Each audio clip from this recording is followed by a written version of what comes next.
What's going on? What's going on? What's going on? What's going on? You got the almighty DJ CJ Flash having a blast.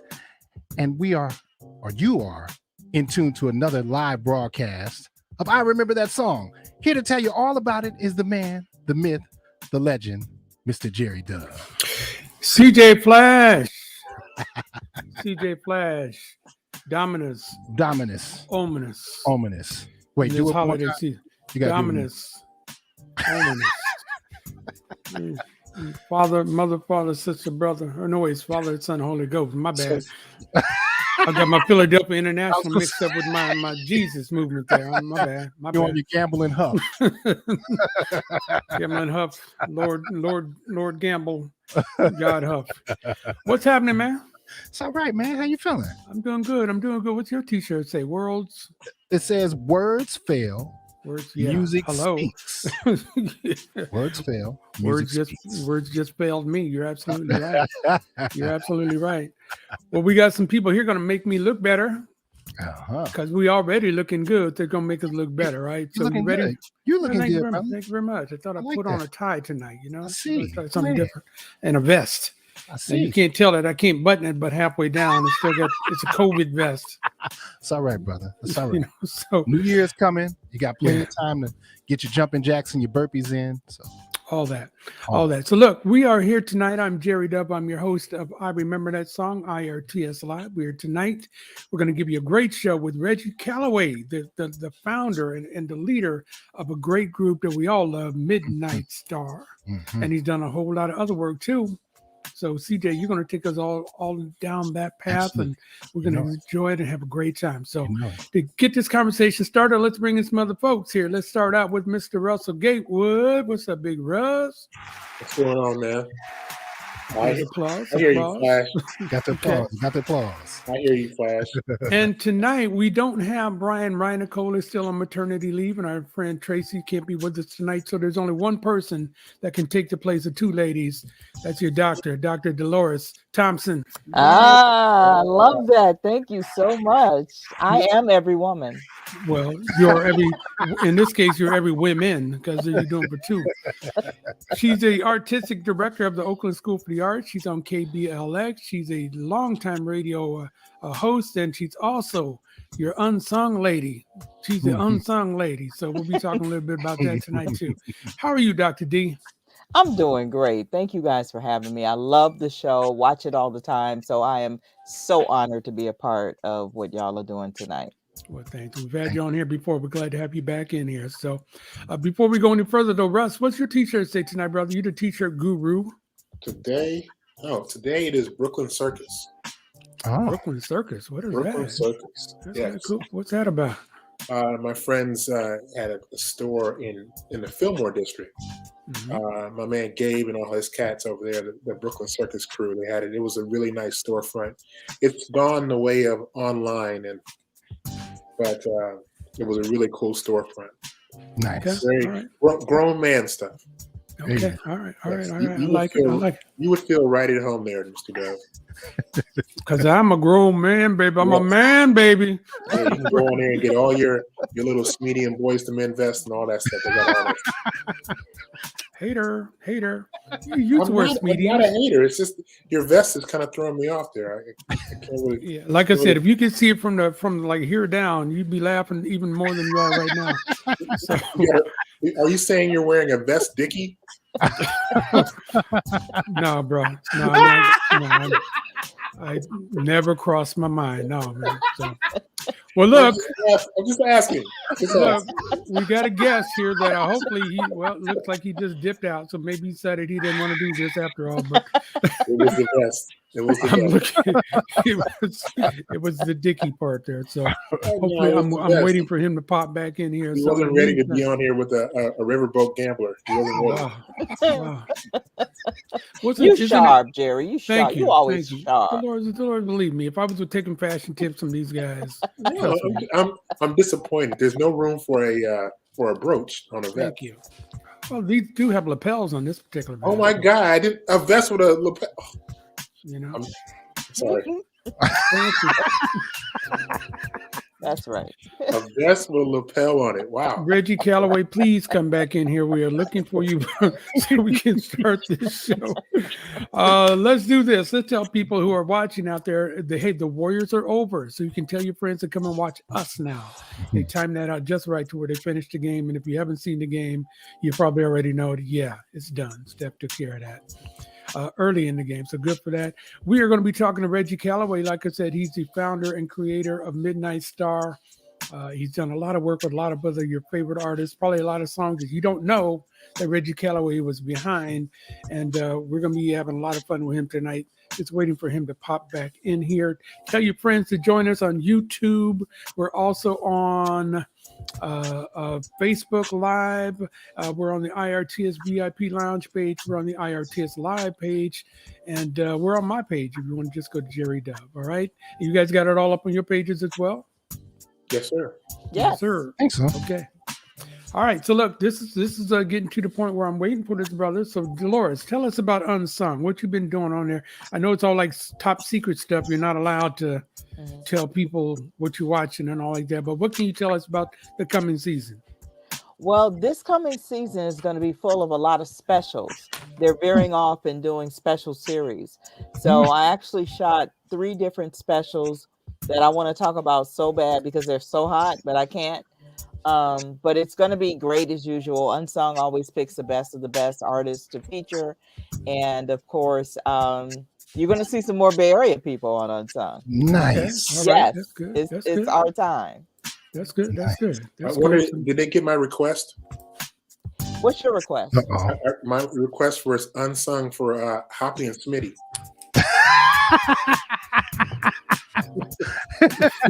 I think I can. When you playing, you they hit the delete button. I'm sure they hit the delete button on that. So that was a serious request. I want to know what happened with Hoppy and Smitty. No one knows what happened. Reggie Calloway. Good evening. Good evening. Are you there, brother? Yes, is my sound coming through? Yes. Can you hear us okay? I can hear us? Not, but I'm gonna make it work. Okay. Well, let's do this. Let's put you in the middle up here so that we got some balance on our screen. So if you can hear us okay, then we'll go ahead and get this started, man. So thank you very much for doing the show. Nope. Can you hear me? It's good to be here. Thank you. All right. Yeah, All right. it's a delay. We're going to have a little delay. Okay, that's not good. That's not good. So let's do this. CJ, he's got a new video for a new song that he's got coming out called Sabrina. Why don't we play a bit of that video? Sure. And we'll keep working with Reggie's sound and see if we can get that all straight. All right.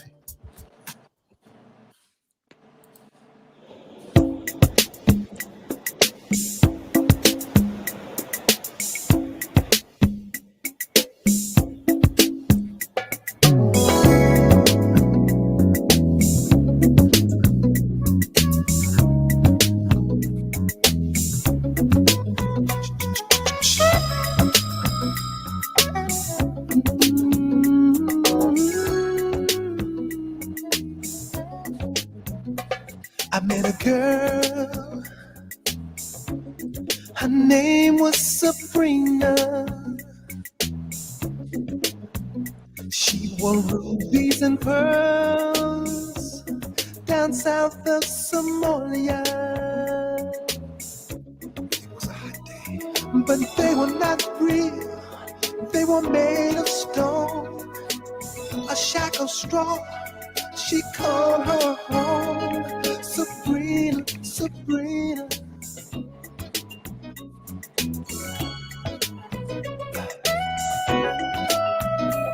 Sabrina, Sabrina. Okay. All right. What you think? Hold on a second. Here we go. Exit solo layout. There we go. Reggie. I like that. Yes. Thank you so much. I appreciate that. Tell us about I guess you did get my my application when I wanted to be one of the guys coming out of the water with no shirt on. I applied out for that, but you didn't know me then. You know me now. So. Well, you see, I couldn't even play myself. That's my son playing me. as I was young. So, okay. All right, what's that song all about? So we like the that's really sound exciting. of that. Tell us about the song. Oh, thank you so much. You know, I'm really a sucker for that Sade feel, that mellow African Latin vibe that just kind of permeates. And as I was writing the song, you know, it's a fantasy, a romantic fantasy about a African princess queen meeting a balladeer singer, and of course he's got to go on the road as always. But the underlying meaning is that a woman should never be called outside of her name. She should always be called and directed as a princess or a queen. So whether your name is Sabrina or whatever your name is, that's your name. Your parents, your God gave you that name. So we have nothing but respect for women. Our mother was a very, very strong, influential person in our lives, and we carry that on. Well, Dolores likes the way you're talking about that. Go ahead, Dolores. Educate, Reggie Calloway. Educate. You know, I work at a performing arts school with high school students, and I'm always talking to them about what's being put in the atmosphere and how the music that I grew up to, they romance. They knew how to talk to a sister. So I'm glad you're bringing this back. I welcome it. And for all the ladies, thank you. Thank you. So is that on like a new album? It's from the album Bring Back the Love, which is exactly about that. Yes, the love.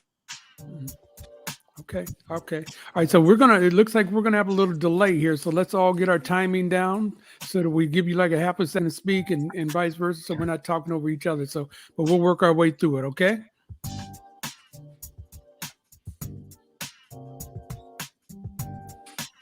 Did he freeze up? There you go. All right, well, it's CJ Flash. Let's do this. Why don't we go ahead and get into some music for Midnight Star? Sure. Let's get this show going and see what you got. All right. You're the star of the party people. Don't be afraid to take the stage. You're the star of the party people. Don't be afraid to take the stage. Get up!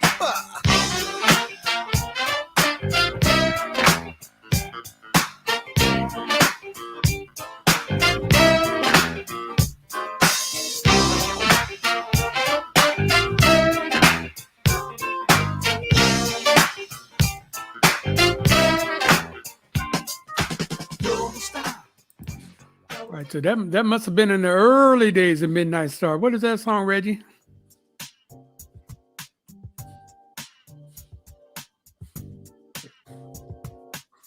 Uh-oh.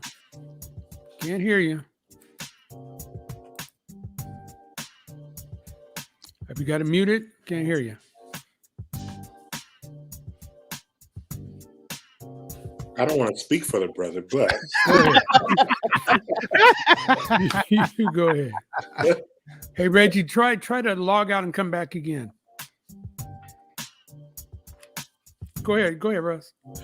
No, that's one of those songs, man, that makes you feel. It reminds you that this was a band. They were a band. It's got a swing to it. It's got the horn section. Yep. That could be duplicated with keyboards later on, so it plays well. That was a good pull, Flash. Good Thank pull. you. A lot of people aren't hip to that. Good pull. Yeah. That's the first album called The Beginning. Right. The Beginning. Right. Okay, so from the first album. Okay. Mm-hmm. All right, keep the music on there. I got you covered. I've got something good for you. It's free of charge and it's overdue. There's no need to doubt or fear. Cause I am love and love is here. Oh, standing by to feel your need. Baby, satisfaction guaranteed.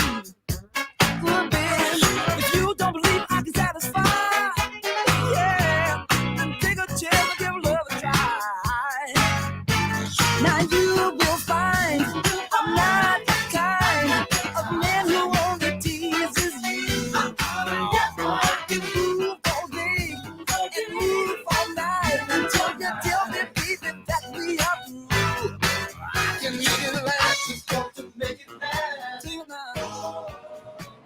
Reggie, I hope you can hear us because we're having a good time listening to your music. So there you go. What was that song we just heard, bro? Yeah, Make It Last was actually our very first single. We had finished the. Are you guys hearing me out right now?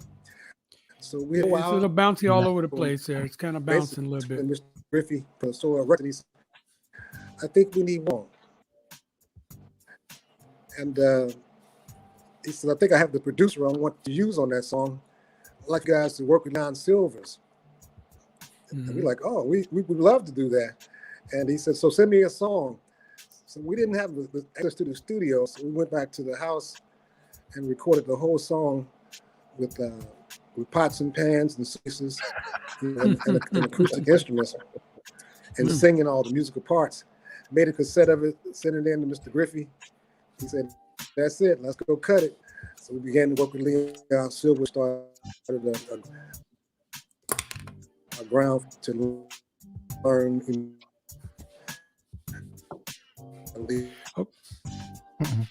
Okay, we're losing you again. So again, just try to log out and come back. Are you plugged in completely? Great with it. All right, CJ, give us another song, CJ. I got you covered. When you feel like moving and something's in your way, you don't have to turn around and give up time or give up your space. Now you might not make it the first time. Time again, it happens by and by. Don't give up what you truly believe, 'cause you can make it if you try. All you got to do is hold out. You can do it, baby. Hold out. Give it all you got. Okay, this is just like early Midnight Star. I don't know any of these songs, man. So Really? So talk about that one, CJ. What's that? That was from the second album, I believe, the Standing Together. And I believe that's one of the Walking Encyclopedia Brown Tanika's favorite songs. D minor, of course. I believe that's one of D Minor's favorite songs. Mhm. So yeah, Hold Out is off that second album. It's really good stuff, man. All right, talk about it, Reggie.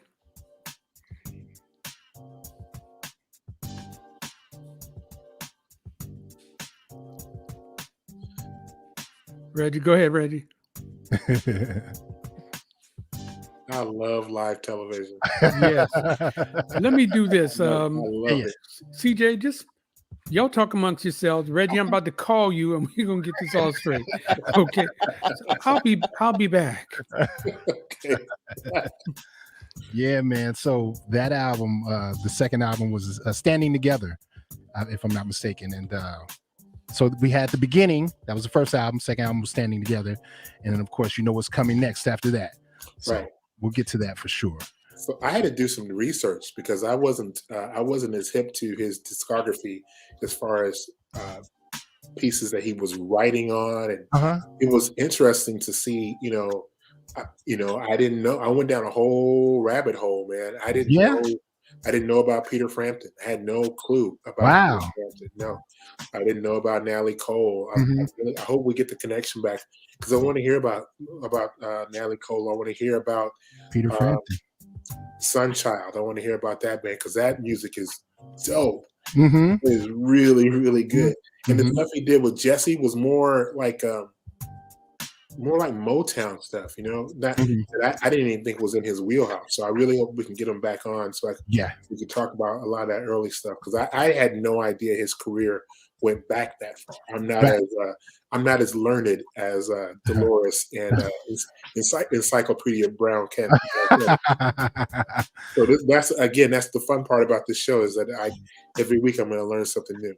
Yeah, Dolores. Yeah, one thing about the Calloway brothers, they're like hidden gems. Mm-hmm. They have catalogs for days. They got to be paid, okay? Yeah. And the versatility is what has kept them working, because they've been able to work with people like Peter Frampton, and then they could switch it back, from R&B to pop to rock to soul. They were able to cover the gamut and still can. So, when you have that type of versatility in the record industry, you're always going to be in high demand. And they were in high demand for a very long time while maintaining their own career within Midnight Star. So that was pretty good, because a lot of people that are that versatile as far as producing and writing, they normally aren't artists. But these cats were able to cover it all and maintain it well. Yeah. And if they are artists, they're not very prolific. Right. Okay. They'll come out with a couple of things. A few people were able to do that. Narda was really good at doing Yeah, he was. And then it just got to the point where he was just so busy producing that he kind of jumped off his solo stuff. Yeah. But I think the last solo hit he had was "Reach." I think was the last solo song that was really working. But the Callaways, I want to hear about Dick Griffey. I really want to hear about that. He was starting to get into it. I know. I was there for it all too. I was like, give it to me. Yeah. Everybody's had different experiences from what I hear with Dick Griffey, but I met him, and he wasn't the gangster dude that everybody talks about. When I met him, he wasn't like that at all. You didn't meet him at that capacity though, where he had to be there. I did not. He did not. I didn't meet him where he had me. He was holding me by my ankles over the rail. Office hours. My office hours are. Don't mess with Mr. Hey. That's what I heard. But there's so many people who say don't mess with him, but there's so many really, really powerful careers that came out of that. Yeah. Oh yeah. And he was extremely educated. When I met him, he gave me a breakdown of record label names and what they represented. Wow. The culture. I mean, he broke it down from Polygram and I was just sitting there like, wow. The importance of Solar is what. All right, hold on 1 second, folks. I think we let's see what happens here. Reggie? I see you. I hear you. Oh, Hold on. What a difference a computer makes. I got too many computers. How about that? How about that? That one's for this. Now I got the StreamYard computer. Okay.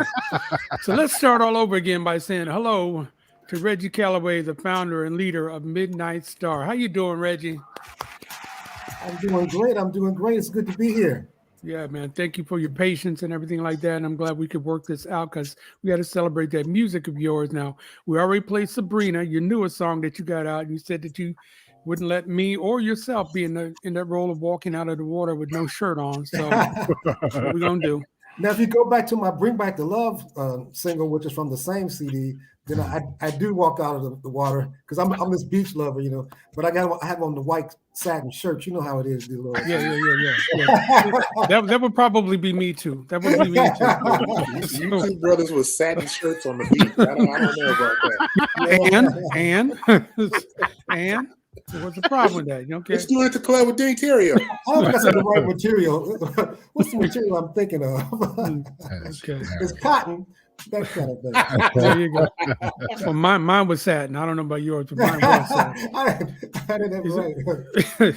All right, so look, say hello to Almighty DJ CJ Flash. How you doing, brother? Dr. Dolores Thompson. She's the artistic director of the Oakland School for the Arts. She's a DJ on KBLX up here in the Bay Area, and she does a lot of the unsongs that you probably see. Hey, Big Reggie Russ. Calloway.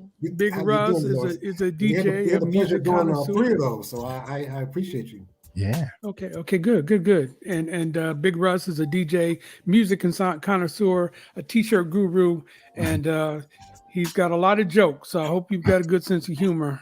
All right, Big Protect yourself, okay? Protect yourself. All right, so CJ's been playing some of your early music. So CJ, let's just keep it going. Now, go ahead, bro. Let's do that. It's good to see you. You know it's been a long time. Every day I think about you and how good it was when you were mine. Yeah.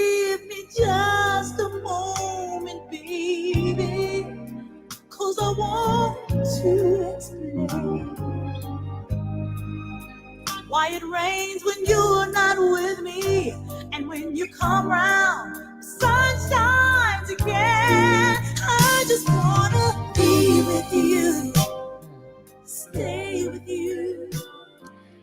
I like that line. Why it rains when you're not with me, and the sun shines when you're. Yeah, I messed it up, but you know what I'm saying.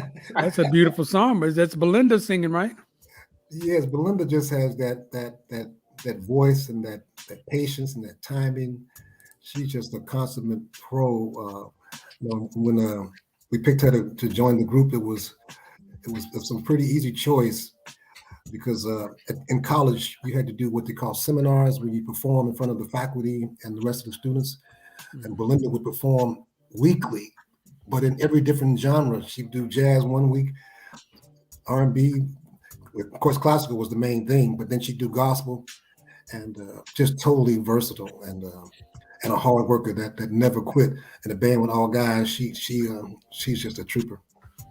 Yeah, she is. All right, let's tell a little bit about your background. So just a couple of minutes of where you started, and you said something about college, and so just tell us how Midnight Star came to be.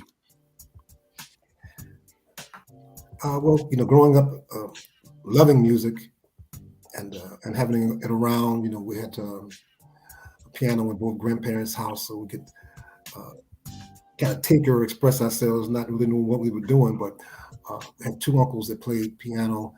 My aunt sung gospel. My father played trumpet in high school. He didn't play any further than that.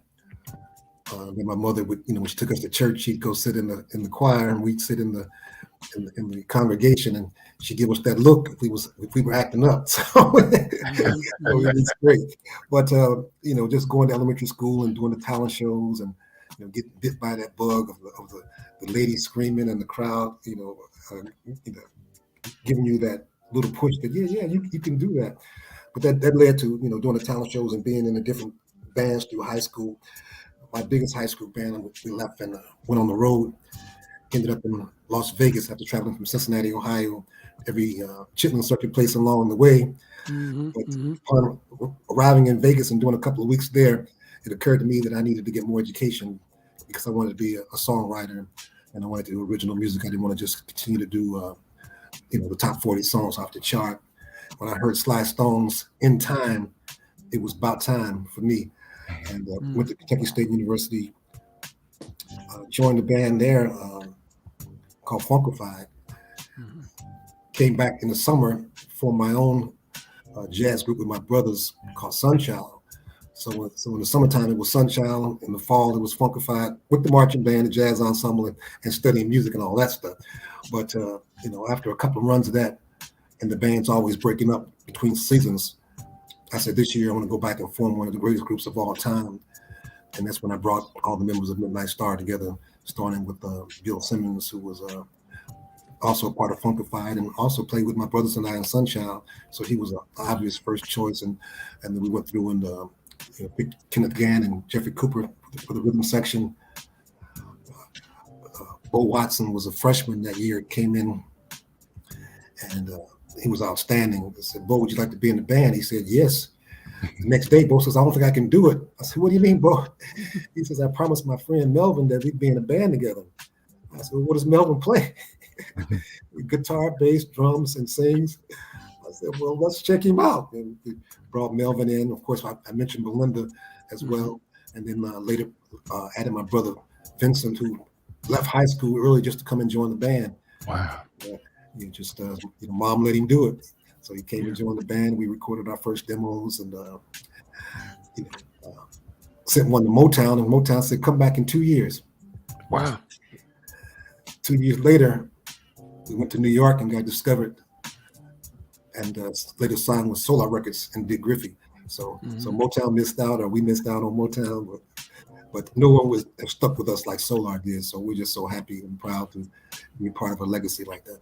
Yes, definitely. So So you guys are still out there touring, and all. Matter of fact, somebody said that they saw you right here just before the pandemic. So I guess last year they saw you up our way in Thunder Valley. So I know I've seen Midnight Star probably about 47 times, and I always love you guys. You got so many hits and everything like that. Belinda's exciting. You guys do all your dance moves. It's a great group to see. So when you were putting it all together, did you think, okay, were there somebody that you were kind of like saying that here's what we like this, we like a little bit of this group, we like what they do over here, we're going to do a little of this, a little of that? And how did you come up with the Midnight Star show? That's exactly right. You know, you have to like look to someone to kind of get that map in front of you. Mm-hmm. We were definitely Earth, Wind, and Fire fans. I mean, that was number one. Mm-hmm. We wanted to mix jazz with R&B. We wanted to be musical, but yet we wanted to be danceable, and we wanted to have very strong messages. So that was number one. But then there were other groups like the Commodores that you know, the incredible music, incredible funk, incredible ballads. From my younger days, it was James Brown. That was the beginning of all. Besides, I mean, you know, I go all the way back to the Beatles and all that. So the Beatles, James Brown, the Jackson 5 even. But then as we're getting older, when you're looking at your contemporaries, I mean, from Cameo to Jazz Band and to you know, Gap Band, everybody that was around us, we were a sponge. And in the Ohio Valley, like I say, we could see the Ohio players 10 yards away, you know, once a month. James Brown every year would perform for the kids for 99 cents at the big Cincinnati Convention Center. Wow. So we were constantly exposed to all these greats. But then it also went into the jazz musicians, you know, from Miles Davis to Charlie Parker. You know, musicianship was something that we studied very heavily because even though we played R&B, we wanted to be able to touch on many different things. I have two questions for you, Reggie. Love it. Because you're Ohio cat, so you have to tell me betwixt. Betwixt. His brother goes back. I go back because I had to do some digging. Because I like the Sunchild stuff. So betwixt the humps. You can see it's Ohio people that come up with their own vocabulary. So it's definitely a Southern thing, you know, because I mean that's nothing that you know, that word's been around, but like you said, you have to be exposed to it. Oh yeah, yeah. So you know, that's with our group Sunchild. That was our first record with Mama's Groove on one side and Betwixt the Humps on the other side. And I'm getting so many responses from Betwixt the Humps that you mentioned it. People that want to, you know, in Europe, they really loving it. They want to release it and re-release it. So we're going to have to re-release that one. Yeah, that you was should. all part of, you know, going to college. You know, I studied composition and theory because I wanted to, like, just be different. I wanted to be able to stretch and go here. I wanted to do movie scores and all that stuff. So in studying that music, you know, as you began to learn different scales and modes that create these different sounds and these different vibrations, and then you experiment to how to use them. And that song was based upon whole tone and half tone scales, which is not used in, you know, traditional music. So it gives it this Indian Arabic feel, Eastern feel. Stretches your mind, you know, like, you know, Coltrane would do many things of that nature. So we just wanted to see what sounds we could create so we would know how to use them later. Now, you're not going to understand and relate to this, but Betwixt the Hump starts out with a rhythm, right? Just the flute and the drums. Right. It didn't occur to me until many years that the basis of that rhythm is the same. Hold on, Reggie. It sounds like our DJ CJ Flash has got Betwixt the Hump. Go ahead, CJ.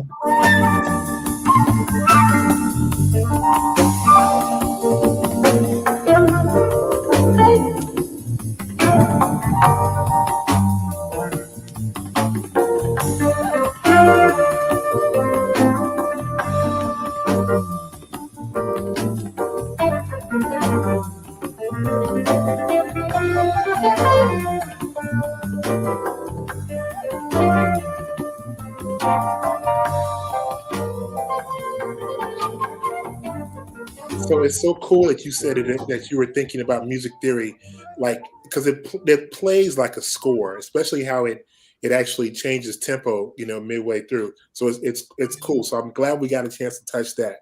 I'm glad you're the first DJ to ever bring that up on our interviews.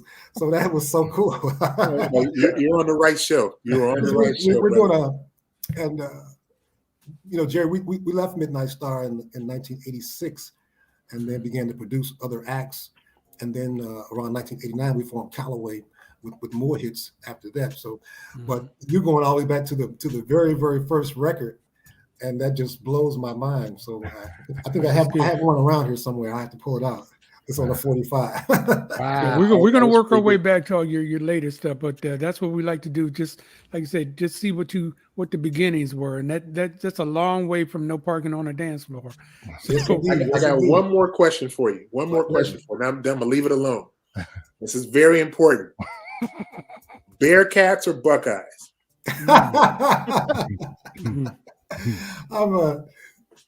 I didn't follow a lot of college football, but I would. It's funny because on the national stage, this the Buckeyes, the big thing, But when you got that hometown enthusiasm, the Bearcats, and then today with the Bearcats doing so incredibly well, that's like, oh my goodness, this is exciting. Yeah, I know Cincinnati's we've been beat down for a long time.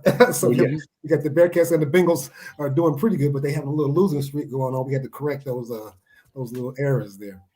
Well, with the 49ers, thank you for continuing with the errors last weekend. Cincinnati Bengals, we appreciate that. So let's get some more music going, CJ Flash. Got you covered.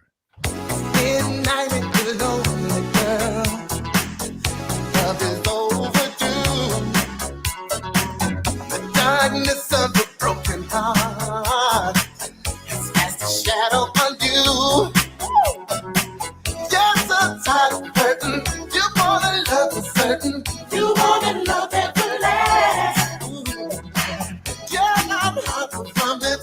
It's separated from it. And I can love to you fast. I'll be your knight in shining armor. When you call my name, I'm coming easy. I'll ride the night like a black stallion, baby. I'll be there in the torch to ignite the flame. I'm a night rider. I'm a love provider. Nice. Night Rider. Yes. Oh, that gets me. Sweet. When we were doing the album, the No Parking album, we felt like every song had to be a hit because we were in such dire straits to break through.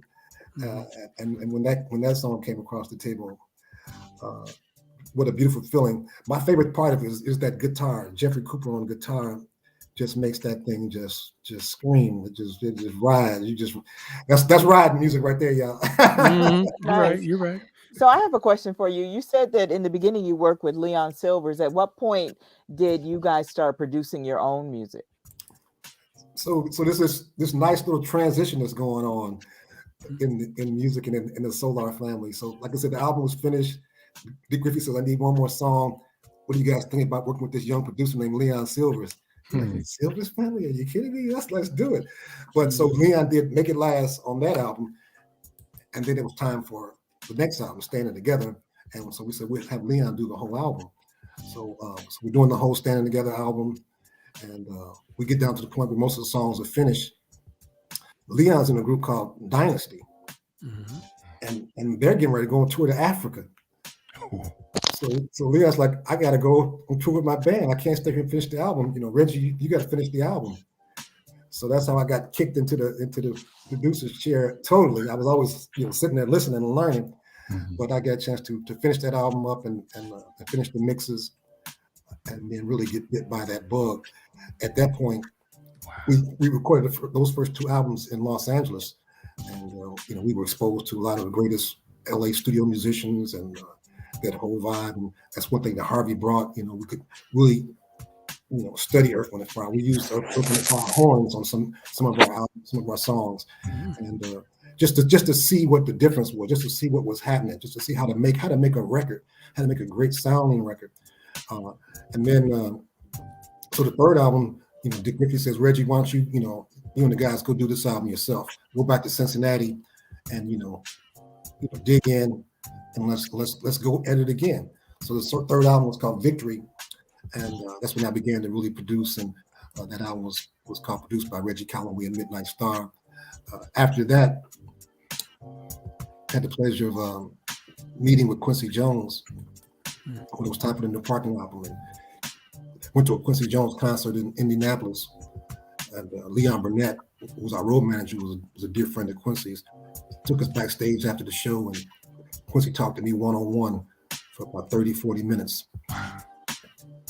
Taught me all the basic psychological psychiatry of producing. He set me free. And that led to the fourth album, No Park on the Dance Floor, being produced by Reggie Calloway, because you can't have 9 cooks in the kitchen at the same time. Grandmother get real upset. Right. But that we would take all the different 9 ideas and bring them into one home centralized location to process it, to give us that singular sound. And we were blessed to really break through with that album, and then follow it up with, of course, Planetary Invasion and Headlines. Okay. All right, hold on now. We're gonna get to all of that. So hold on, but that's a good. Don't go too fast now. Yeah, don't go too fast. Yeah. Now you said, you mentioned, was there 9 people in your group? Yes. All right. So was you don't have to answer this question if you don't want to, but was everybody getting an equal share? Because you'd be struggling a long time with 9 people dividing up the royalties and stuff like that, right? Yeah, that's a hard thing. That's why you don't really see that in a lot of groups today. Yeah. And then you have some groups where they may have 9 people, but they maybe only have 1 or 2 principals that are getting everything. But we did everything equally, even down to the publishing. We split the publishing 9 ways because everybody wasn't writing hits. So in order for us to see to it that everybody had a share and equity in the situation, that's the way we did that. And made people buy into giving their all, not worrying so much where it was coming from. As later years went on, then you not only do you have 9 people, but you got 9 husbands and wives, and then it really multiplies. But we built our thing on a strong structure where everybody had a position, everybody had a role that they played. Everybody received some type of reward for that. Same thing, with concerts, and that makes for a strong group. And that was really what I was really about. Because like I said, you do have groups where you have one person controlling everything, and somebody doesn't want to walk the line, and they can get fired or whatever. We didn't deal like that. We had an equal standpoint, and that's why people say, "Why did I leave the group?" It was easier for me to leave the group and keep it intact than stay there and have to worry about using other methods of getting your point across. And yeah, so God has been like that backhand. You don't need to put that backhand down. You don't need to put that backhand. No. Just keep it love, and keep it moving. That's right. Hey, you're watching IRTS Live. That's I Remember That Song Live. Our guest is Reggie Calloway, the leader and founder of I started to say Confunction because that's who we were talking to last week. You like a Midnight Star. You're here with me, Jerry Dove, and CJ Flash, and Russell Gatewood, and sitting in for Tracy and Ryan this week is the Dr. Dolores Thompson. Yeah. Let's keep that music going, CJ Flash. Just like sweet wine, baby, your love's intoxicating. Why'd I have to taste it? 'Cause it's much too good to waste it. So baby, let me love you. I'll place no one above you. 'Cause I'm hooked, babe, on your love. Just because I just had to wet my whistle when I kissed your lips, girl. Couldn't get. I had to wet. Okay, so now all the hits are starting to come. Wet my whistle. What's the story behind that one? Go ahead. That was the first song we recorded for the No Parking album, believe it or not. That I wrote that song for the Whispers, and I sent it in to the A&R guy, and this is for the Whispers, and he told me, he said, "Reggie, why are you sending your B songs?" I was like B song. I don't think anything else about it, and So eventually, Dick Griffey heard the record. The Whispers never heard it. He never even gave it to the Whispers. Oh wow. And later on, they were just so upset. It was like our song. But Dick Griffey was so smart and had so much vision. He said, "You guys should keep that song for yourself." Because coming after Freakazoid and the other songs, it gives us a whole nother sound and a whole other side. And you can tell that Midas Touch was written right off of Wet My Whistle. It was sort of a blueprint for another sound with Bo's voice and those kind of cheerful melodies with funky grooves. But we recorded that song first in Cincinnati, Ohio. It's all live musicians. There's no sequencers. There's no samples. There's no nothing. Those are real live drums with real live percussion, and the guys just killed it. I mean, what's really funny is that when you go into a new studio, you're trying to understand the room, the speakers, the sound, the equipment, to get what you're trying to get out of it. And this room was not the ideal, multi-million-dollar studio. It was a little small studio up in the hills of Cincinnati, Ohio, and kind of hidden off. You push a button and the button would go down and it would shoot up in the air. Our engineer, Rick Probst, was so awesome that he could make anything sound good. And even though it seemed like the sounds weren't perfect while we recorded them, but when we finished it and mixed it, you hear what you're hearing. It's like, wow, that is so big. It's such a big sound with just real live instruments, no super compressors or digitizers or samplers. It's just making records like they did in the old days. Nice. Yeah. Incredible.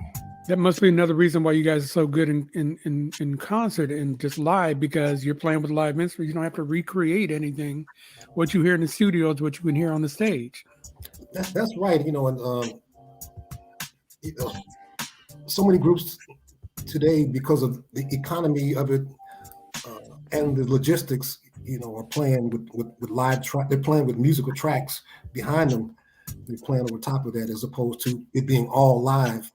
And it's getting to the point where so many people are doing it that it's, the audience is almost buying into it. And, just like sort of a rapper just having the turntable. But that's a little bit different than when you're playing R&B music or music that's live. It's not just the song; it's the energy that you give to that live performance. So I'm like one of the last people to buy into that. That's why I don't like doing track dates where you're just singing over top of the tape, because it doesn't move, it doesn't breathe. So when you're playing live, it's not perfect. It may slow down a little bit. It gets exciting. It may speed up just a touch, and the audience feels that vibe. Because it fills their soul, and right away when it's not clicking, when it's not right. Sometimes I can stop a band and say, "Band, count it off again. We can do better than that," because we have to talk to each other in this music, in this circle of vibrations. So there's nothing more powerful than a live band. That's why just a piano and vocal is much stronger than somebody singing over top of a pre-recorded tape. Right. If you notice that or not. I agree. Wow. So you got your James Brown on the band. That band. That's where I come from, because the band, a tape can't break it down. Right? We're not the same way anyway. Say band can break it down and say hit me, it's right there. James Brown will find you if you don't hit him when he say hit me. And then you again with the backhand, you gotta give him. I'm gonna let you see the Midnight Stars here in a minute. If you get these notes right, Keep it going, Flash. Keep it going. I was all alone. I was feeling rather low. I needed someone to lift my spirits up. So I dropped in on a date just to take a glance. And there the sweet lovely thing was, she was more than enough. I asked her for a hand, said, would you like to dance? So pleased that I had asked, she quickly took my hand, and we danced and fell in love on a slow dance. Yeah, yeah. Play another slow jam. This time, make it sweet. Man, I hate when I'm singing in front of the guests like that, because you guys, it's your song, but I love to sing Russ, that. Russ was killing it. Russ and Dolores was ready. They was ready for the high part. I'm in it. I was about to hit it. I cut it off man. before I got to my high part. That's a beautiful song right there. That's a That was beautiful the second song. song we cut in that session in that studio. And that's all live musicians, all live drums, and Yeah, I can hear it. Melvin's playing incredible drums, but also Babyface is playing guitar on that. Oh And, wow. he's one of the writers for that song, Babyface, along with Bo Watson and Belinda Lipscomb. And Bo's falsetto is just so crystal clear and so amazing on that, and it just continues to build. And he and Belinda do some of the greatest duets, of all time. So we're just so proud of that, and that's an energy that you get from live show after show after show. Mm-hmm. Coming up, before we had any hit records and we were doing the top 40s, we would pick songs that would build us, that would make us better. And some of those duets that we learned before we had our own had a lot to do with that. But I have a question for you. Mhm. I'm always talking to the students about the difference between old school versus new school. Like there's a difference between a beat maker and a composer. So for the kids out there, what makes a good producer? Well, at the end of the day, Russ said the backhand. The backhand. At the end of the day, it's the results. So a good producer is measured by the results of how he takes all these ideas and brings them together and creates this vibration. In the true old days, the producer may not play any instruments. He may not do anything. He may just hire all the musicians, book the arranger, book the studio, like a movie, like a film producer. He's just bringing all these elements together. And then it started to morph and to change when the producers became musicians, and they may play this instrument or they may arrange these background vocals or whatnot. And then you went to the beat maker who just got a computer or just a drum machine, and he's doing a lot of different sounds and things, not necessarily all musical, but coming together as a musical entity. So to enjoy all forms of music is a great thing. The more training you have as a musician allows you to have more options. If you understand chord progressions, if you understand harmony, if you understand rhythm, if you understand the different uses of instruments and how to blend different cultures of instruments into one sound, then it certainly gives you a power. But at the end of the day, it's like, who is your audience? So a good producer knows how to reach his audience. So if it's a hip hop audience, I'm not going to knock the fact that this is what they're going with, because the crowd is going crazy, right? So we got to take a look at that. And throughout time, like I love Nat King Cole, but at a certain point, the audience is saying, well, Nat King Cole, you're getting a little old. But as we see, it never ages. Right. I still love Nat King Cole today. In fact, we're going to do one of his Christmas songs at our show on Sunday. Wow. So, but a great producer, what I learned from Quincy, it's the psychology. It's just as important or more important than the talent. The psychology says, how can I talk to this lead vocalist to get her to give me the greatest performance of her life? What words can I say? What mood can I create? What song can I present to bring out the best? So a great producer brings out the best in the engineer, in the musicians, picking the best songs or composing the best songs, whatever your talent is that you can bring to it. But if you're not a songwriter, it doesn't mean you can't be a producer. Mm-hmm. Quincy Jones, in fact, that's my idol, as you guys can tell, Quincy and Martin. But Quincy said, the one thing I like to learn is how to write songs. You hear Quincy say that just because I'm a songwriter, I'm like, I can't arrange music like Quincy or compose like Quincy, but he can't write songs like me. So, right. So everybody has their own thing that they bring to the table, and the more you can bring, the more things you can touch. So he wants to add that to his repertoire, and I may go back to school and take some more orchestration and composition classes, because now that I'm older, I want to do more film score. Right. Nice. It's funny to hear you say that, because I've always thought of as a composer as somebody who's actually writing as well, but that's not the case. Well, it's a part of the case, but you're right in that, okay, you could have the skills to compose and put it on paper, but you could also have the genius to never touch paper. You know, like a lot of the gospel musicians who may not, or jazz musicians for that sake, it's an inner ear, it's an inner psychology that allows them to grasp music in big chunks without totally explaining why. Right. So God is amazing, right? Yeah. I guess I missed out on all that producing, writing, singing. I missed out on every single. I can listen to it and talk about it. That's about all I got. And you need us too, though, right? That's right. Very important. Thank you. What would it be worth if nobody could appreciate it and be moved? Exactly. Now, you mentioned a show that you're doing in LA. And let me pop this up here real quick. It's you and your brother are going to be the Calloway for the holidays at Vibrato.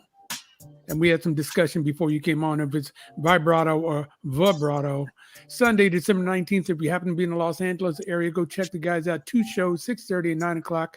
And Vibrato is Herb Alpert's jazz club. Is that right? And you said it just perfectly right, just that way. Vibrato. Thank you very much. Thank you. So, I'm a wordsmith. Herb Alpert, who people who don't know him, he's Herb Alpert from Herb Alpert and Tijuana Brass. So he had lots of hits on his own accord as an artist, but he's also the founder and president of A&M Records, which is where Janet Jackson did all her big hits, among other great artists. Not to mention the Soul Train was recorded on the A&M lot in their soundstage. So, wow. So quite historic. So he built this incredible, I can't even talk. He built this incredible supper club in Los Angeles. And when you open the door and go inside, all you can say is, God, where am I at? It is so beautiful. Wow. Super high ceilings, the stage sits down low to where every seat in the whole place is a great seat with the balconies above and artwork all over the building with special lighting, and the sound system is crystal inside. So it's really the only place in LA that we play on an intimate level like this. This is very intimate, so people are totally up close and personal. And we're just gonna do all the hits, the whole night, just as many minutes we can get in. So you have a whole band though with you, right? Yes. Thank yeah. you. I mean, it's nice. You and Vince would be good. Would be good.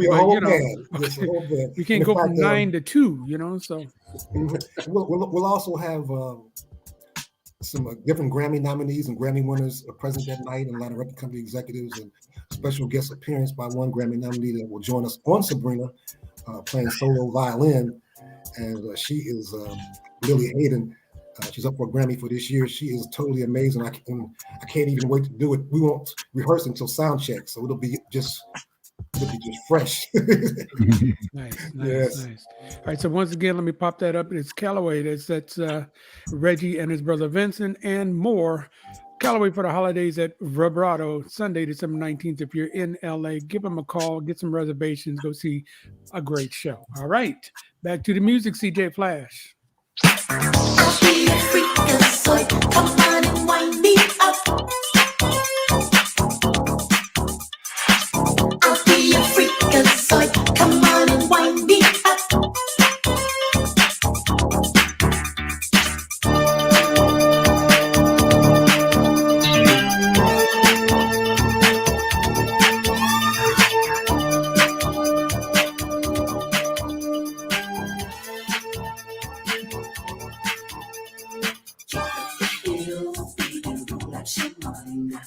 Leave all your worries to me, 'cause I am programmed to take care of you and all of your physical needs. You see, I'll be a freakazoid. Come on and wind me up. Freakazoid is one of your biggest hits, right? Gotta give it all to Freakazoid. Everything started with that song right there. We as we were saying, we were at the 4th album, and it was do or die. And the good Lord just blesses you. I came home from mixing a record in California, and some of my road crew guys, James Blackman in particular, who's no longer with us, and we miss you, James. James said, Reggie, some of your fraternity brothers are over here talking about this word, Freakazoid. It was like something that's going on at the campus. Everybody's saying it. I said, what? You're Freakazoid. I said, that's a smash. No music, no nothing, just the word. And so I grabbed my brother Vincent and also our horn player Bill Simmons once again. We ran out to the garage where we rehearsed it all the equipment set. And, I had the basic beat in my head to, what I felt was happening in the streets at the time. And in that one session, we demoed most of the music for the song. Vincent on keys, Bill on keys, everybody kind of, taking the structure and filling in, what we thought would work, and then organizing it later. So you were talking about Rush, you're talking about producing. The producing is in the organizing later. You want to keep the creativity flowing, but then somebody's got to reel it in and say, whoa. That's good, but let's do that over here, not over there. And so once the music was done, I said, I need to have the most different hook or chorus that you ever heard, so something that would make your ears tingle. So when you say, I'll be a freakazoid, it takes you to you think you heard it, but you never heard it before. So then the same thing with the verses, making it just so left that when you hear it, you just turn your head and say, like when the dog said,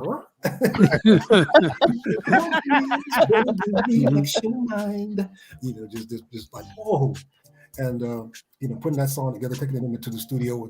Every day was a sculpture, like with a hammer, chiseling away the stuff that shouldn't be there, and making sure the stuff that should be there was there. There was a one beat that our dear friend and family, Walter Fagan, who's a grand master doctor of martial arts, but he's a pipe fitter in the daytime. And he said, guys, I think there's a beat missing. And the first thing an average person was saying, well, who are you to know if a beat's missing? I went to college and studied composition. but when you've been kicked around and beat up enough, you know to listen. So we spent some time discovering what he was talking about and finally found it. Bill says, Reggie, I found the beat and I put it in there. Nice. So that made the drums come together, which took it back to Betwixt the Humps, which that beat is psychologically built upon the introduction to Betwixt the Humps. I gotta tell you, I gotta give you props, man, because the mix of that song from a DJ standpoint, it sounded different than a lot of things that were out there. And it worked. It worked when you were at home practicing. It worked when you were in the club playing.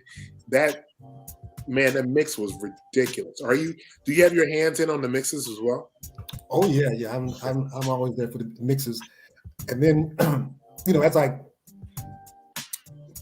as we set the stage, but you leave room for the engineer, because the engineer, you hiring him because he knows more or he knows differently. You know what you want to feel in your chest, and it's his job to figure out how to get it. So you push the engineer to his limits to get there, but you're always there. I mean, there was a hi-hat thing that Vincent wanted to fix. We had to fix it on the fly. There was a tom-tom missing. We just kept sculpting and getting it right, and we would test it. So we would test these rough mixes from a cassette in a nightclub. After about 3 or 4 tests, with this club called Mr. Kelly's, and we're up in the bird's nest above the dance floor with the DJ booth. And the DJ said, "You got that tape?" And they're playing Atomic Dog. And we're like, "You can't put it on after Atomic Dog. People be dancing for 7 minutes. They'll die." He said, "No, this is the way to know. If they leave the floor, you got trouble. If they stay, you got a shot. Put it on. Freakazoid's robust. Please report to the dance floor." Yes. People stayed. More people came. The whole long version. The original version of Freakazoid was like 13 minutes and 30 seconds. Wow. I need that. Okay, check this out, homie. Don't hold out on me. We boys now. So don't hold out on me. We got it down to 10 minutes. Wow. This is going to be the single. I needed 3 minutes and 50 seconds, Reggie. I'm like, I love every bar. How am I going to cut it down? Right. Mhm. That's how we learn how to edit. Ricky says, well, you already did that part once. Skip that. Get to the next part. Well, you already did that. Skip that. So artfully got that thing down to under 4 minutes or maybe a little over. But in a song, you have to have a beginning, a middle, and an end, like a 3-act play. Mhm. So I always call it making sure that the chill bumps are in line. Because once you mess up the chill bumps, then you got to start all over again. That's kind of like, when you with a lady, you got her out on a date, and then also you say something stupid, you just got the chill bumps all messed up. Mhm. Mhm. This guy right here. This guy. Build that groove and don't disturb that groove. Mhm. That's right. That's right. Who came up with that part where we are midnight star? We gonna show. Who did that part? That's Vincent. That's Vincent on the vocoder. My brother Vincent. Yeah. He came up with that, and he also gave the vocoder a personality and a life. There were different people that were using the vocoder before us, but nobody brought to the table what he brought, what he continues to bring. So he's like the vocoder master, like Roger's the talkback master. Vincent's the vocoder master. Mm-hmm. I agree. Is it just me, or did Vincent seem to have more fun than anybody else on stage? Listen, he had more fun on stage and more fun off stage than all the rest of it. That dude. We have video footage that we're about to unleash that's gonna blow your mind, just of being on tour and kicking it and having a good time and just letting it all hang out and putting the fans first. So he had a ball. He always made sure he had plenty of film in the camera. If that means making the band late to the gig, he still got that film. and we glad he did, because those moments are so precious. Wow. Mm-hmm. All right. So look, again, this is IRTS Live. I remember that song. We started a little late, so we're gonna keep it a little longer if that's okay, Reggie, because we started a little late. I got. We can do it in 5 minutes. I got 5 more minutes. Okay, 5 more minutes, and then we better get to going. Then CJ, go ahead, bro. You want the video? Yeah, let's do that. All right. Uh-oh.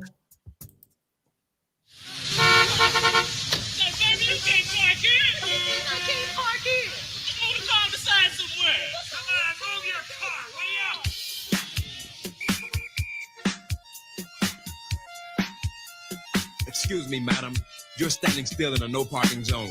If you don't get a move on that body, I'll be forced to give you a ticket. So get with it.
Yes. All right. Yeah, you killing it by doing the wheels of steel. Look at all them Jerry curls and mullets in that video right there, bro.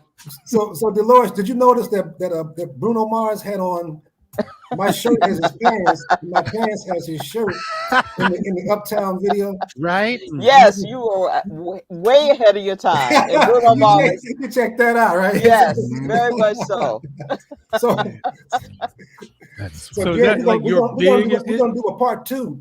We're Okay. gonna call it After No Parking.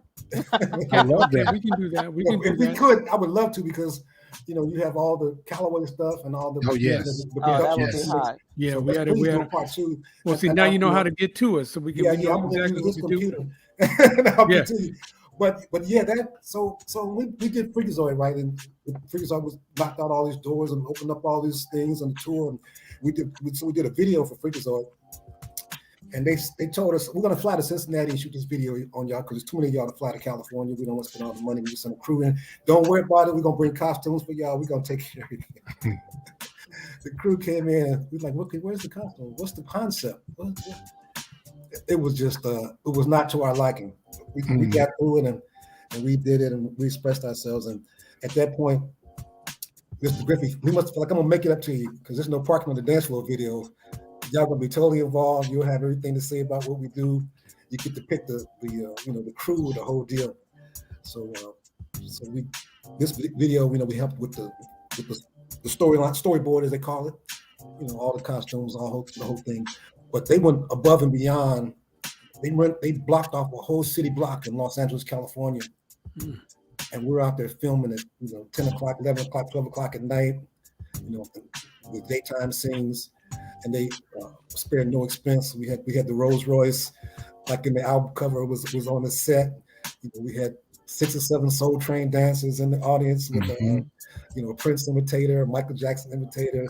It was just incredible and just so much joy, so much fun, and then just to feel that power to be out on the street with this huge crowd around you, and they're all circled around, and we end the song, no parking on the dance floor. We felt like we had truly arrived. Oh, no parking was hot, Reggie Calloway. Let me tell you something. I would get on the dance floor with straight hair, and by the time that song was over, I had a full-blown afro. Talk about working it out. Nice. Working to a sweat. Me too. That's what we was going for. That was the purpose. Bro said him too. You too. Oh, you said you too. I had a lay. I had a Nick Ashford back then. It was going down. Oh, okay. When it was over, you had a twirl. That's right. So look, let's do this, and let's do one more song with you right now. And then we're gonna keep it going a little bit after you go. But yes, part 2. You all heard it, folks. He wants to come on for part 2. So let's see, maybe January, February, we can get you back in here. We got something else going on. I'll bring Vincent with me. We'll do part 2. Yeah, nice. Absolutely. Okay, now you don't be teasing me, bro. Don't tease me. It's on. You guys put on a great show. I really appreciate the depth of what you go to make it happen. Thank you. It means a lot. Thank you very much. All right, so CJ, let's give him one for the road, and then we'll keep going after he's gone. All right.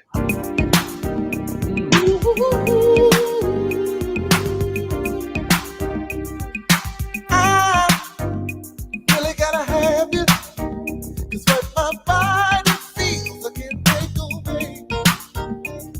And you're so exciting that you take my breath away. So get ready and let me love you. I've got the answer right inside me. Love is the devil. I wanna take you. I wanna win, girl. So let me know what's on your mind. I'm curious about your loving. I'm curious. That's got to be my favorite Midnight Star song hot. right there. Wow. Hot. Yeah, Dolores, please go first. Go ahead. So the irony. Okay, go ahead, Dolores. You say something. Listen, that's one of those songs that you immediately want to get up and move. Curious had me from the first note. I was into it. And what I remember most is everybody doing the unison cha-cha thing on the dance floor. And it just made it so special because, the words, the music, everything that came together when we were out, it meant everything to us. See, Dolores, you sounded like you were doing one of your episodes of Unsung right there. That was a little piece from Unsung, and I appreciate you doing that, girl. I appreciate you bringing it to our show because that sounded just like an unsung bite, didn't it? But anyway, go ahead. I'm sorry, Reggie. Go ahead. Yeah, I just saw Teresa write in, and we appreciate you, Teresa.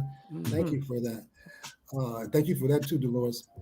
So that song was never released as a single because Operator was so huge, and the other singles after that the radio station had already played Curious because the other songs last so long. So the company was like, well, they've already played it. How are we going to run it up the charts? I think that was a mistake in judgment from the record company side.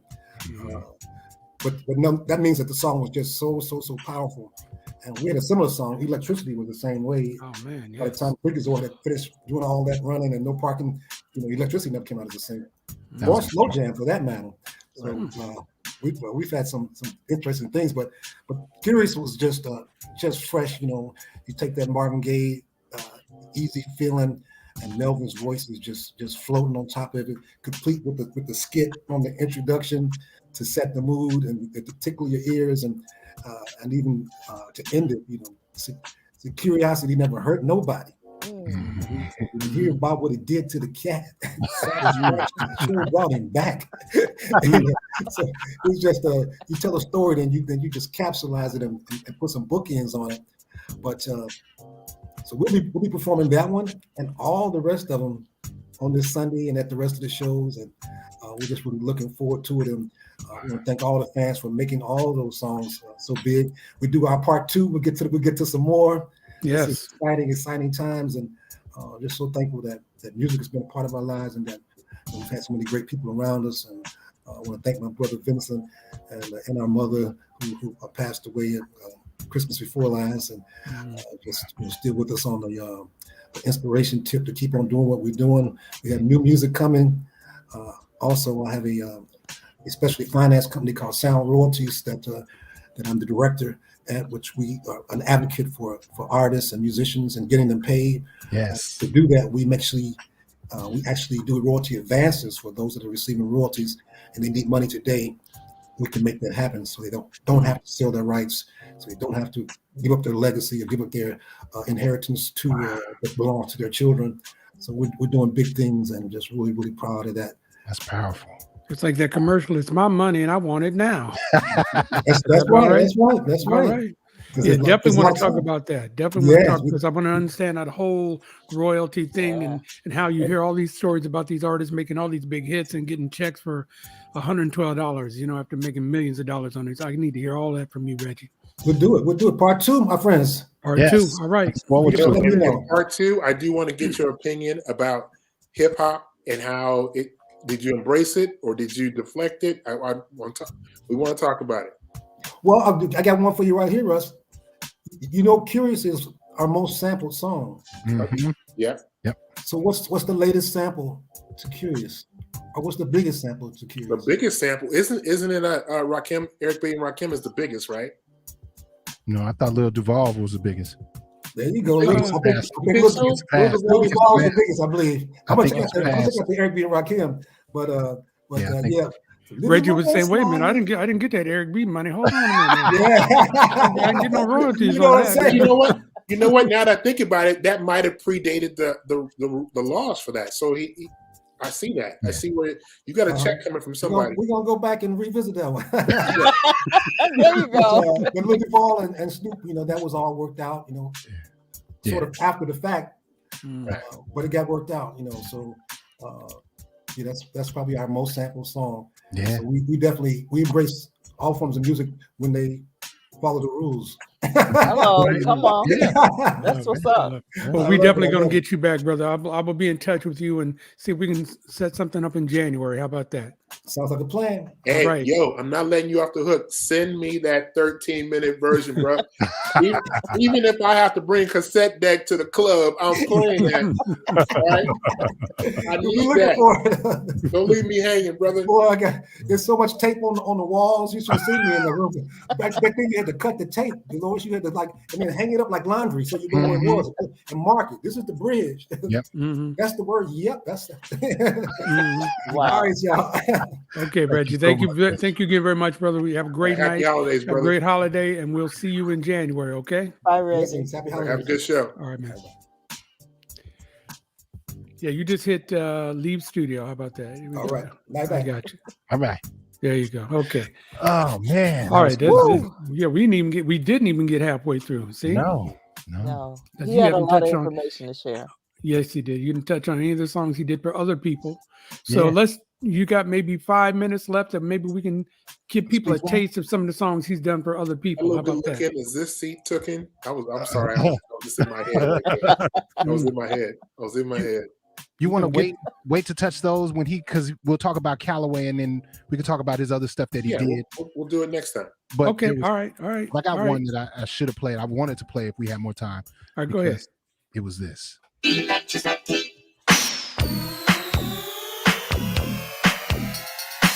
Go ahead, Dolores.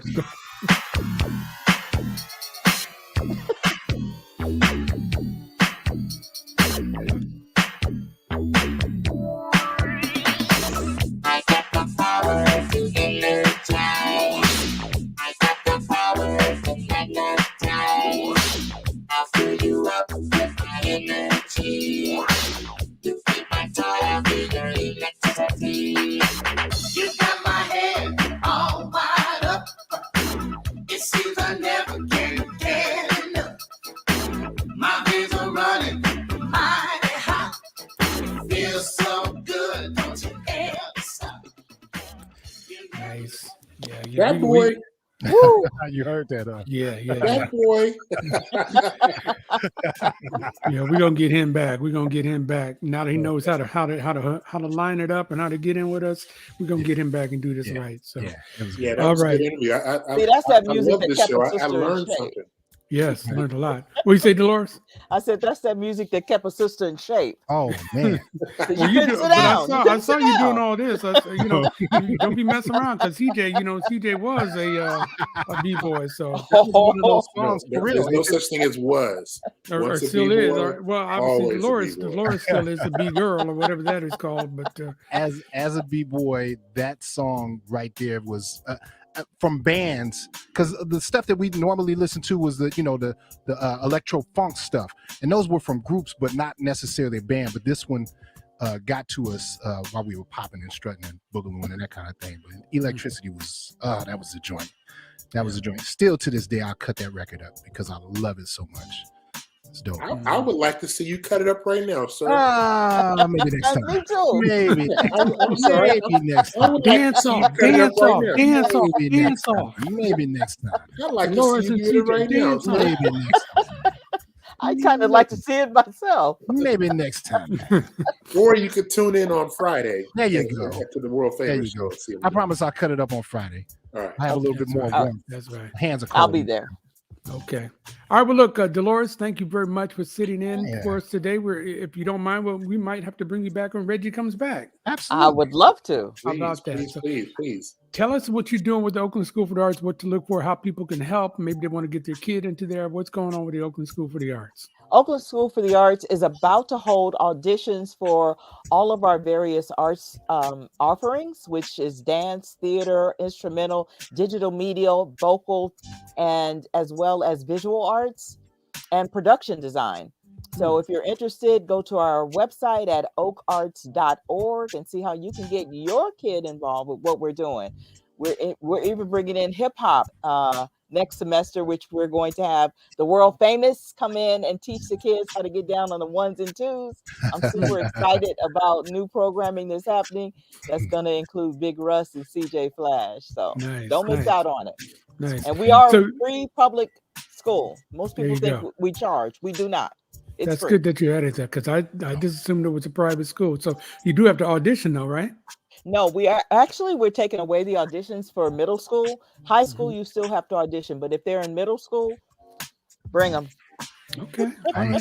Everybody gets a trophy. Okay. All right. Well, that's great. So CJ and Russ, you're gonna be at it on Friday. I saw Russ was back in the mix with him last Friday, which was great to see. That was great. I made it back. He let me back in. Let me back on the porch. There you go. So I Friday was out in the fields for 4 months. Let me back on the porch. Do not go there, bro. Do not go there. Oh, please don't. That was a great go show. there. It was a great show. This cat, man, never ceases to amaze me. And it was just the energy, the flow, the selection, all of that. It was like he never left. So. And I know your roller skating event got canceled because of the rain. You got rescheduled? And it's going to get rescheduled. It's going to. We're entering the rainy season, and this is an outdoor rink. So and it's made with natural wood. So of course, there's going to be some issues. That's a problem. And until they can get it to a point where where it's not buckling, or where the seal doesn't come off because of the water, because of the moisture. But we'll keep you posted. We don't know exactly when, but if this weather continues to rain and that kind of thing, it's going to be a minute. So we'll wait. We don't mind waiting because we need the rain. Yes, absolutely. I mean, it's funny to hear you say rainy season, because we haven't had a rainy season in years, man. Right. Years. And so I'll just add that, if you're looking for some Christmas stocking stuffers, make sure you go to irtsshow.com. Nice. Yes, there. Russell, come back here. Russell, you come back here. That's the mouse pad. Look how we can roll it up, put it right in your stocking like that. Hold on, did you turn the mouse pad into a blunt? Okay. Did you just do that? CJ, wait a minute. I'm the one who can close the show. I don't need you to do this. No, it wasn't a blunt.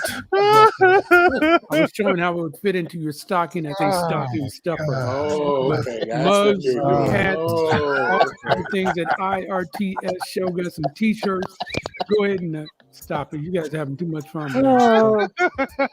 And that's going to be the last thought everybody has before I go. So we got to do something else, but it's not the last thought. Never mind. But thank you, three of you, for being with us tonight. Prayers out to Tracy and to Ryan. We miss you. Yes. And continue to have a happy holiday season and get your shopping done. And we'll see you next Tuesday with another episode of IRTS Live. Good night, everybody. IRTS Live is I Remember That Song live. IRTS Live is music, plus conversation, plus education, plus fun. Join us every Tuesday at 7 p.m. Pacific.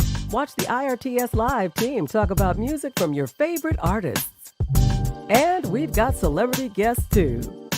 Created and hosted by Jerry Dove and joined by a team of the industry's finest. Put IRTS Live in your favorites right now. And we'll see you next Tuesday at 7. Are you uninsured? Lifelong Medical Care, the East Bay's largest community center health network, can help you enroll in health insurance purchased through Covered California with cost savings provided by the American Rescue Plan. Lifelong now delivers services through 14 health centers, urgent care centers, 4 dental centers and 2 dental vans, 4 school-based clinics, 13 supportive housing sites, 5 street medicine teams, a partnership with the new LGBTQ Center in Oakland. If you are uninsured, you may be eligible for financial help and tax credits if you purchase health insurance through Covered California. Call Lifelong Medical Care at 510-981-3250 or visit lifelongmedical.org. IRTS Live is brought to you by United Players. It takes the hood to save the hood. Lifelong Medical Care, offering free vaccines for everyone 12 and over. Call Lifelong at 510-549-5454 or visit lifelongmedical.org. C-Dove HR Consulting Group, the human resources specialist, providing personalized service to building a better tomorrow. Enjoy the difference. This episode is powered by PlushLifeMedia.com. Let us remix your digital presence. Hey, we've got gear. Visit IRTSShow.com for coffee cups, caps, t-shirts, and just added IRTS Live mouse pads. Founded by our own Ryan Nicole. Check out Haven, a cultural media production and distribution initiative for housing justice. Find out more at havenprojectoakland.com. Join DJs Big Russ and CJ Flash for the world-famous show live Fridays, noon to 4 Pacific. Catch them on the following social media platforms. And if you'd like to join us as a sponsor, please email us at info@irtsshow.com.